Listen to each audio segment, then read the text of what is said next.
Hoje, Natália, você percebe que muitas mulheres elas têm eh, ficado um pouco mais atenta à questão da obesidade, e Uhum. a gente vê esse momento agora que é esse advento aí das canetas emagrecedoras, né. Como que você vê, porque a gente percebe que tem pessoas que acabam tendo uma orientação médica, um acompanhamento. Mas você percebe também que apesar agora ela está controlada, mas antes se usava por, estética.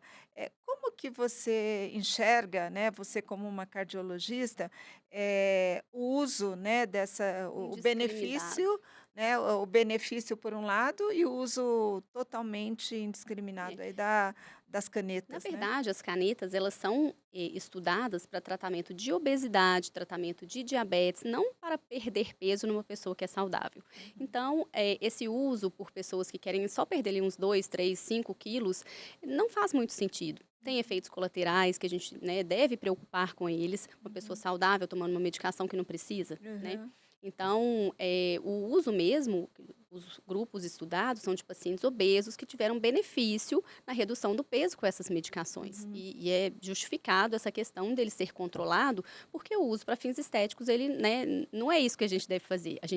A pessoa que quer perder peso, ela tem que focar em alteração do estilo de vida. uhum, Não é tomar uma medicação ali rapidinho e perder o peso, não. Ela tem que fazer exercício físico, ela tem que se alimentar bem, isso por uma questão de saúde, de longevidade, né? Não apenas uma questão estética. uhum. Você já falou aqui, mas eu queria retomar um pouquinho a questão do colesterol. Muitas vezes, a mulher ela acha que o colesterol: "Ah, vou mudar minha alimentação aqui e tá ok". E aí tem pessoas que têm colesterol genético, tem pessoas Uhum. que têm o colesterol aumentado e que muitas vezes precisa de um controle, né.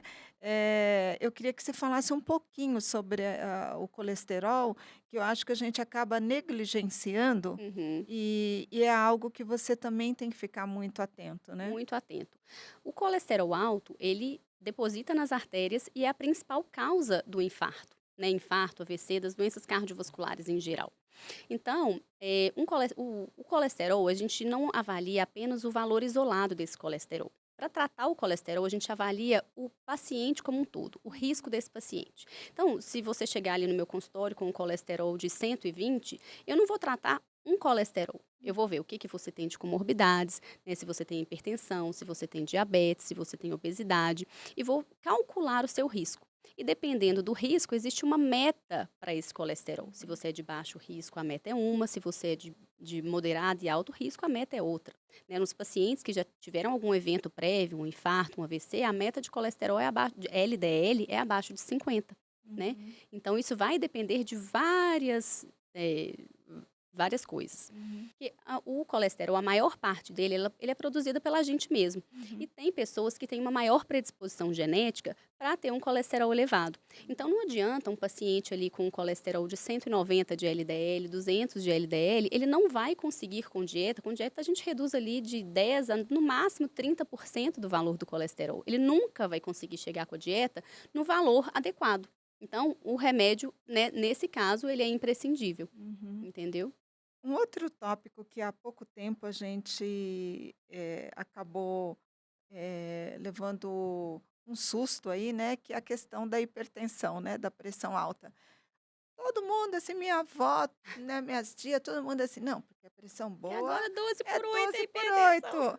E agora muda isso, né. Fala pra gente sobre isso. Na verdade, não foi uma grande mudança, foi uma mudança de nomenclatura, né.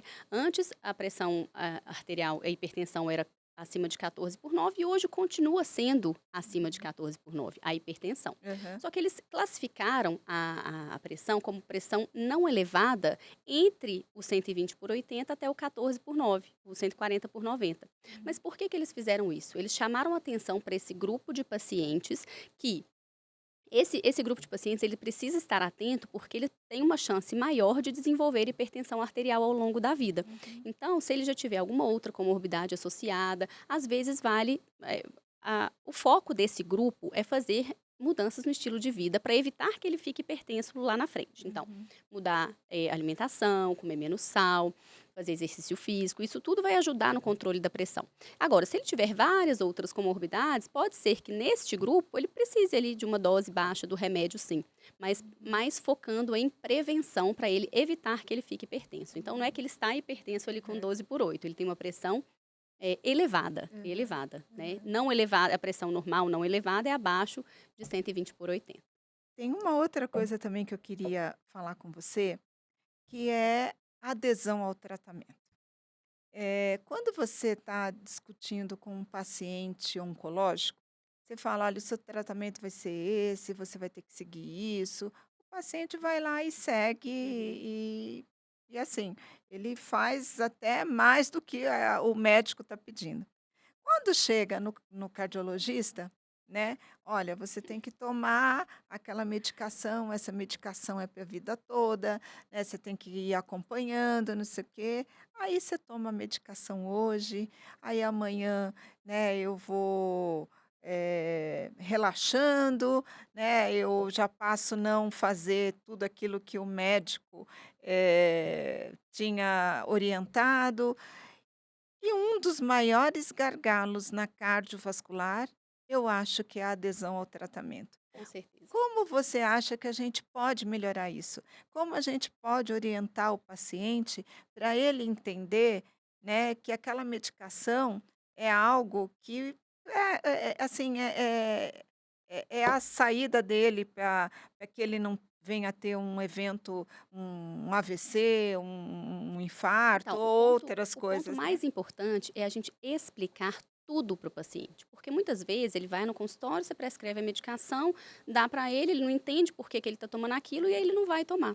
Então você tem que explicar ali cada medicação, para que que serve, se não tomar, o que que vai acontecer, porque se ele tiver inteirado do que está acontecendo, ele vai fazer, né. Uhum, Mas o que eu vejo muitas vezes é que, não sei, talvez os pacientes, próprios pacientes não se interessam por saber o que que ele está tomando para quê, e o uhum, médico não se preocupa em explicar detalhadamente. Mas o que eu vejo na prática é que quando você explica, você desenha, você fala: "Olha, você tem isso, você tem aquilo, se você não tomar vai acontecer isso", o paciente ele fica muito mais aderente à medicação, uhum, né. É muito difícil você chegar para um paciente e falar: "Olha, você vai ter que tomar esse remédio para o resto da vida", todos né, ficam super chateados, mas aí se você coloca para ele que é questão de risco-benefício, né, nossa, tomar um remédio todos os dias que pode reduzir o seu risco de ter um evento cardiovascular lá na frente, uhum, é uma coisa que vale a pena. E o aham, paciente entende, mas então a gente tem que ganhar, né, tempo com o paciente explicando, que ele entende e fica mais aderente. aham, E é engraçado, você está falando que os pacientes com câncer, eles fazem o tratamento assim, né?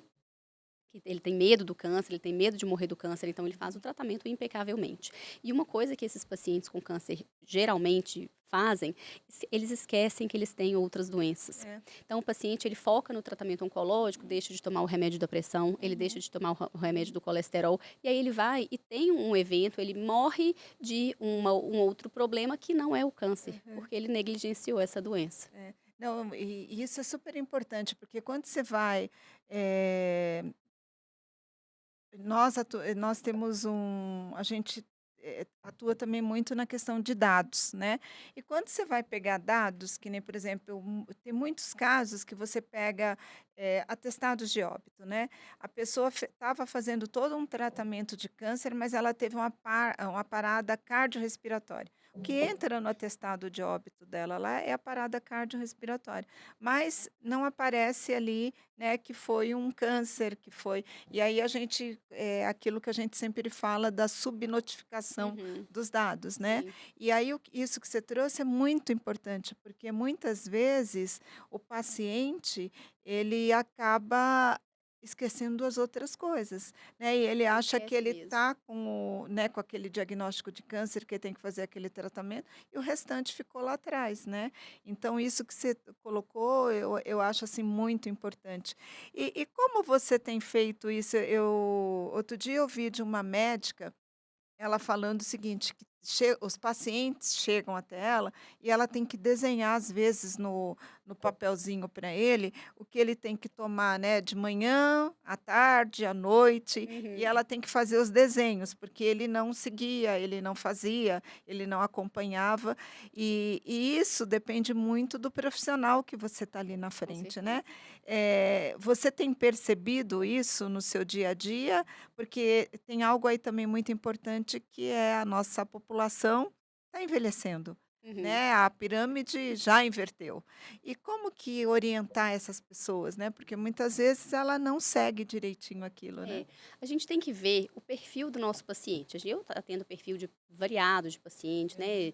desde pacientes mais jovens até mais velhos, de várias classes sociais. Isso é diferente, o Aham. atendimento de cada paciente é diferente, porque o entendimento dele é diferente.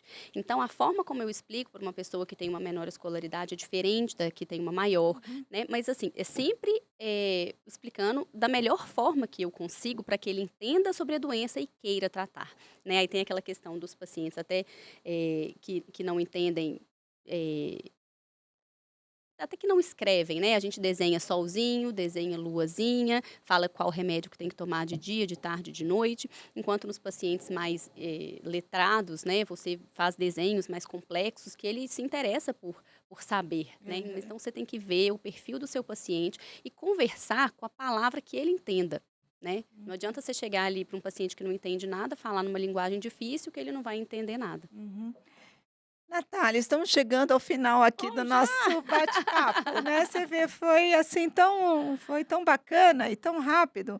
E eu queria que você olhasse ali para aquela tela e você Aham. falasse, com aquela mulher que hoje ela está recebendo um diagnóstico, né, de uma doença cardiovascular, como ela pode contribuir, ajudar para que, ela passe por esse diagnóstico, esse tratamento de uma forma mais suave, e também para aquela mulher que está tendo hoje um diagnóstico aí que ela passou todo esse tempo aí e chegou na menopausa. Né, e aí ela vai ter que enfrentar essa caminhada, né. Uhum. Então eu queria que você mandasse um recado para essas 2 mulheres. Bom, então, essa primeira mulher que teve um diagnóstico de doença cardiovascular em qualquer momento da vida, saiba que a doença cardiovascular, a sua ocorrência, ela depende muito da pessoa, muito da gente. E a gente pode mudar a ocorrência dessa doença, né. Então, assim, se você adotar hábitos saudáveis, fazer exercício físico, alimentação balanceada, preocupar com o sono, manejo do estresse, isso vai reduzir e, claro, tomar as medicações de forma correta, isso vai reduzir muito a chance de um novo evento, né, porque quem já teve um evento tem uma chance maior de ter um outro evento ao longo da vida. Mas tomando todos esses cuidados, a chance disso acontecer é muito menor.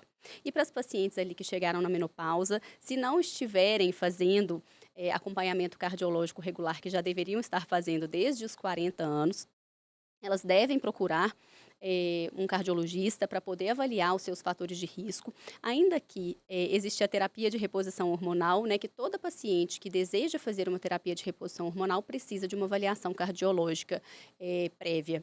E cuidar também muito desses fatores, modificadores que a gente consegue modificar em relação à atividade, à alimentação, ao sono, para manter a massa magra, manter a disposição e conseguir passar por essa fase que é tão difícil. Doutora Natália, muito obrigada, né, foi um bate-papo super gostoso. Eu acho que você trouxe informações aí valiosas, né, eu acho que muitas mulheres que estão nos assistindo, estão nos acompanhando, tiraram algumas dúvidas, né, e eu queria dizer muito, você mulher, não esqueça que o nosso corpo emite sinais. E que a gente tem que estar alerta a esses sinais. E que você continue aqui acompanhando, né, as nossas páginas, que você continue aqui no nosso canal. Se você gostou desse conteúdo, encaminhe para uma outra mulher, para alguém da sua família, aquela pessoa que você acha que essa informação ela vai ser útil, que vai ajudar e que vai trazer um pouquinho de carinho ali no coração. Então, obrigada, Natália. Eu que Obrigado agradeço. você que esteve aqui com a gente, né? E que, se você gostou, dê seu like aqui, faça seu comentário e se tiver alguma dúvida também coloque lá que a gente encaminha para a doutora Natália. Muito obrigada e espero encontrar vocês e você, Natália, num outro bate-papo aqui com saúde, né? Nosso Café com Saúde, o Lado a Lado Cast. Muito obrigada. E a reflexão hoje é o seguinte: um coração não deveria sofrer nem por amor, muito menos por uma doença cardiovascular.